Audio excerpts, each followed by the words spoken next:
Waw! Edrych ar faint o arian sydd ar ôl y fi o student loan. Mae blwyddyn yma wedi bod yn great. Fi'n loaded. Mae'r llyfr yma am Applied Mathematics yn really diddorol. Dwi'n meddwl na i darllen mwy blwyddyn yma. Fi'n seriously gobeithio bydd y pubs ar gau am gweddill y flwyddyn. Fi'n mynd really hoffi cymdeithas ni yfed anyway. Penod arall. Well i fi beidio, mae'n mynd yn hwyr, a mae gen i arholiad fori. Nath ni gael casual sex? Ni'n mynd cael neud hwnna ar hyn o bryd, mae erbyn y gyfraith. Ei, mae newyddion da dy fi. Beth yw hwnna? Mae yna lockdown arall ar y ffordd. Ni wedi bod yn stuck yn gilydd mewn tŷ eto. Tro diwetha mor dda, gath ni siwc yn mynd o hwyl. Na, fi eisiau siarad i ti mwy. Ie, wrth gwrs na i ffonio ti bob noson. Sgyn i mi unrhyw planiau, fi'n mynd unrhyw beth yn y nos. Nawn ni fideo call o.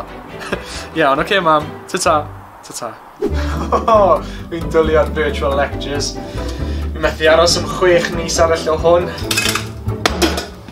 Mae bit o pasta a noodles yn brecwast, cinio a swper yn really satisfying. Fi'n cofio popeth nath ni wneud neithiwr.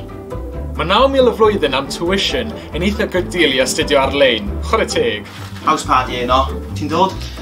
Na, dim heno. Di penderfynu roi fyny ar alcohol am 2021. A ddiwedd newydd. Juice cleansing a detoxing o'r ffordd i fynd dyddi yma. Well i fi ddechrau sgwennu CV fi.